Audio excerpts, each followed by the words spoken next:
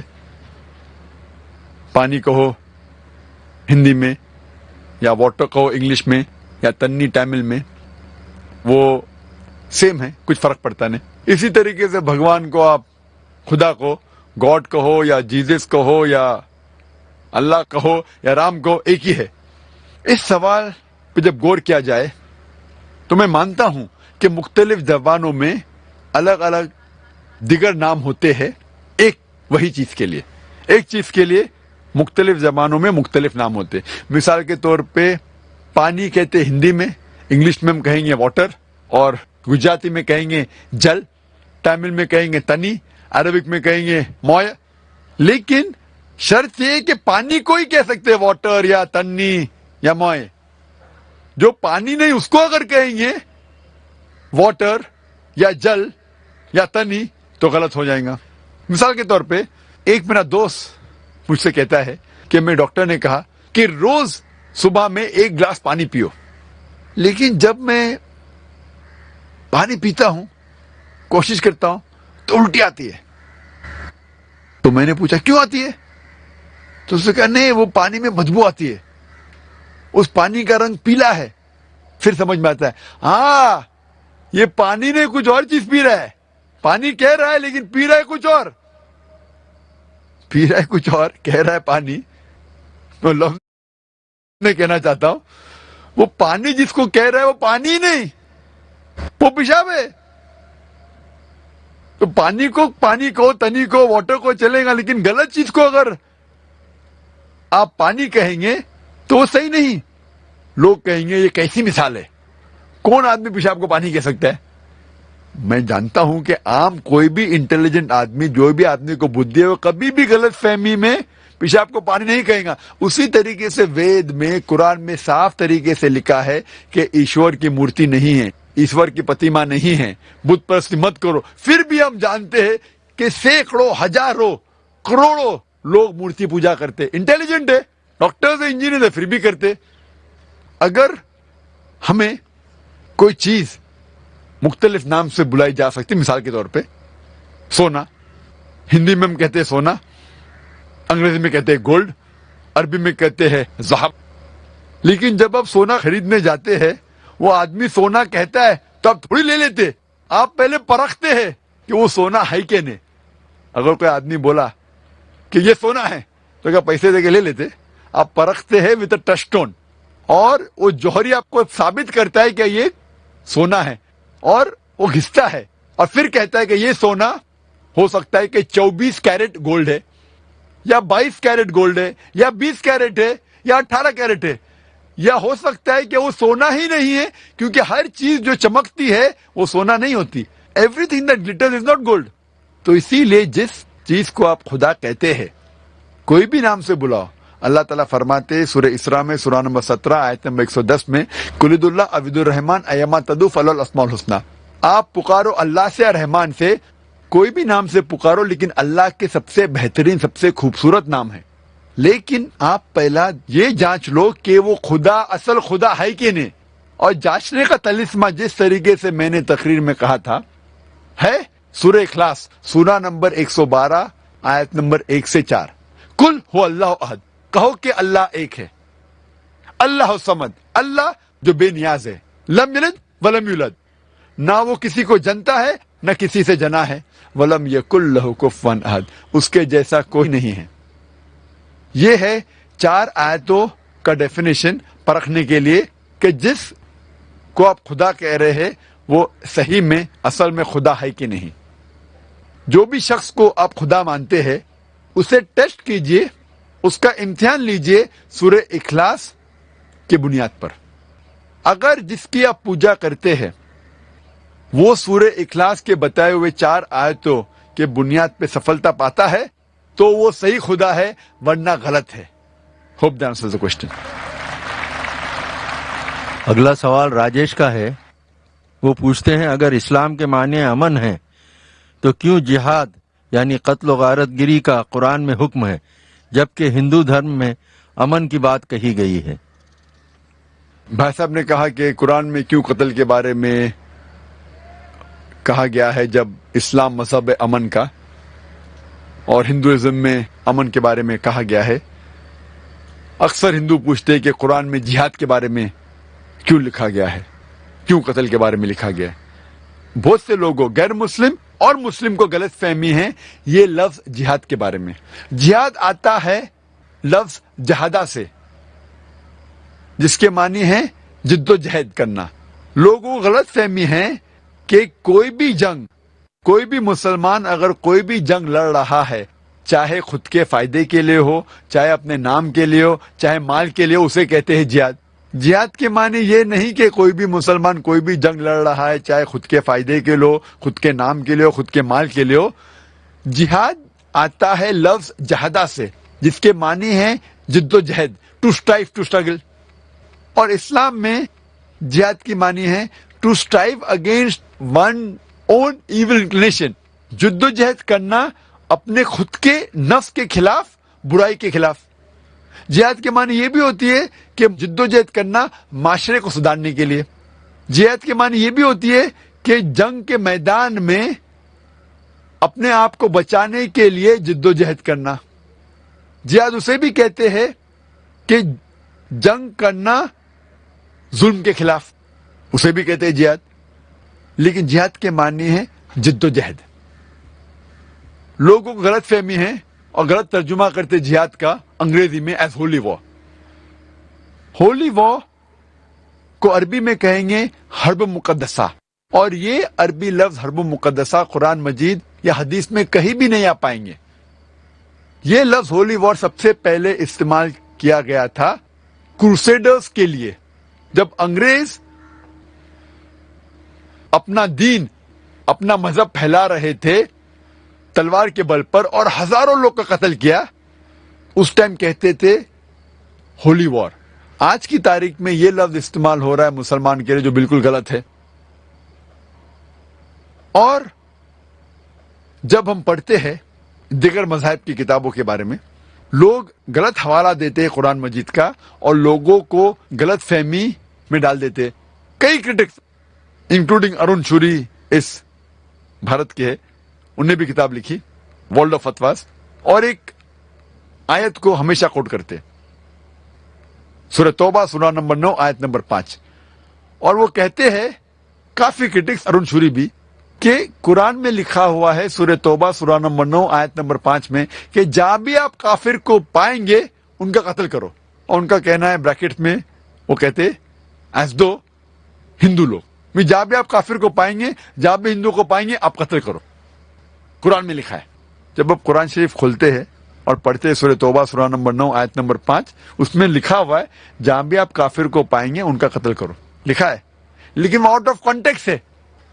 Context کے لیے ہمیں جانا چاہیے ورس نمبر 1 آن ورڈ سے. سورہ توبہ سورہ نمبر 9 میں آیت نمبر 1 سے ہم پڑھتے, اس میں پتہ لگتا ہے کیا ایک معاہدہ تھا, ایک پیس ٹریٹی تھی مسلمان اور مکہ کے مشرکوں کے بیچ, اور یہ پیس ٹریٹی ایک طرفہ مکہ کے مشرکوں نے توڑا تھا.